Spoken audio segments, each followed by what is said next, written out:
Salut à tous, on se retrouve aujourd'hui pour une nouvelle vidéo sur Honkai Star Rail. Après la lettre aux développeurs d'hier, aujourd'hui on a le premier drip de la 3.5.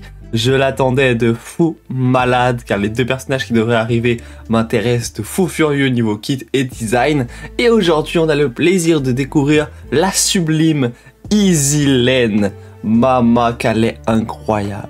Avant ça les gars, n'hésitez pas à vous abonner à fond à la chaîne, à liker la vidéo pour soutenir à mort et on est directement parti pour parler de ce drip marketing. Donc oui, vous la voyez enfin, Easy-Len est dévoilée et vraiment je trouve ce drip magnifique. Il y avait tellement de potentiel de toute façon sur Easy-Len que j'étais tellement impatient et ça me déçoit absolument pas.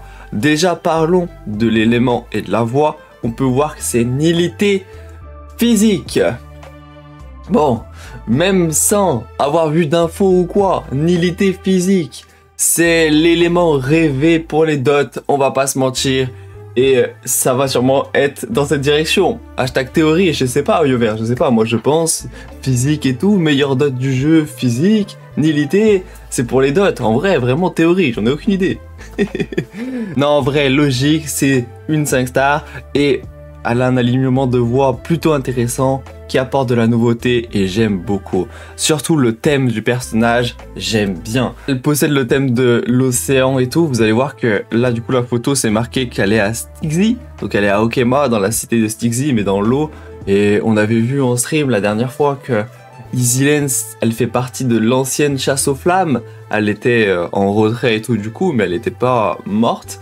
Du coup, on va la revoir, je sais pas trop pourquoi dans l'histoire, mais ça va être intéressant. C'était une lieutenant, hein, c'était vraiment une chef de guerre. Elle se battait avec une épée. Il y avait marqué dans les infos qu'on voit en jeu.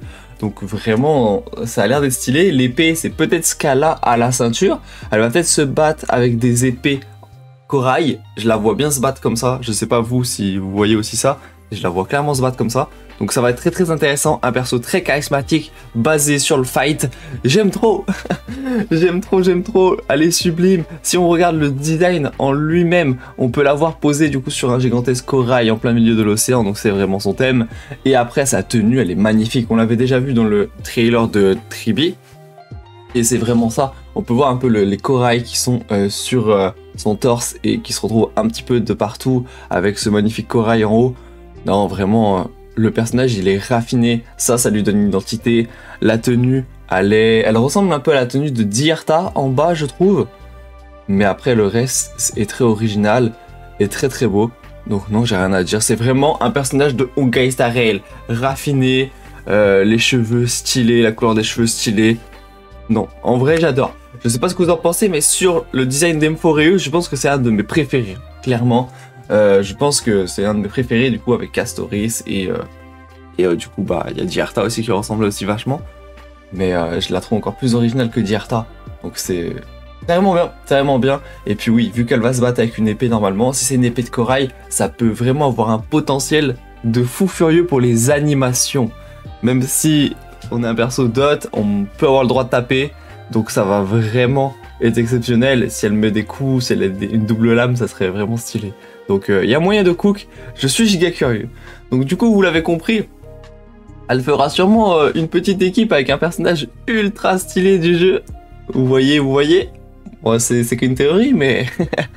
Et ça va être vraiment bien la team, elle va être super intéressante de mettre ces deux persos ensemble. Et bah, j'ai vraiment trop hâte. Après ouais, est-ce que c'est pas un petit peu niché? On verra bien. Mais bon, le point positif c'est qu'elle arrive en P1, donc c'est étonnant. Si elle est vraiment comme on pense en P1, bah c'est vraiment une première un petit peu. Donc bah let's go, on va voir, ça c'est sûrement signe de respect. Et vu le personnage qu'on devrait peut-être avoir demain, le voir en P2 c'est étonnant pour son rôle aussi. Donc c'est peut-être une première. Mais j'aime beaucoup les gars, je m'étale pas là-dessus, parce que vous avez compris que je suis toujours fiché S, on va pas prendre de risques. Mais ça m'intéresse. Je pense que ça va par contre être le point... son aspect méta et là où elle va aller qui va peut-être déranger le plus de personnes, je pense, parce que je me dis le design vous allez beaucoup à aimer. S'il y en a qui aiment pas trop, ça m'étonnerait un petit peu, mais bon, il y en aura sûrement, mais je pense que la majorité vont aimer, mais vont peut-être être freinés par la niche et par l'endroit où elle peut aller. Après, ça sera peut-être grâce à ce personnage que vous pourrez vous lancer dans cette niche. Donc on verra, ça sera à voir. Voilà pour mon avis, moi en tout cas c'est une 9 sur 10, un 9,5 sur 10, vraiment sublime le design, complètement validé. Moi, vous, votre avis en commentaire, et nous du coup on se retrouvera pour accueillir le deuxième drip demain que je n'attends pas moins. Je vous le dis, je pense aussi qu'on aura un design de fou demain, donc vraiment cette 3.5 va être exceptionnel niveau design, ça remonte énormément dans mon estime, j'aime beaucoup. Voilà pour cette vidéo, on se retrouve pour le deuxième drip demain, peace.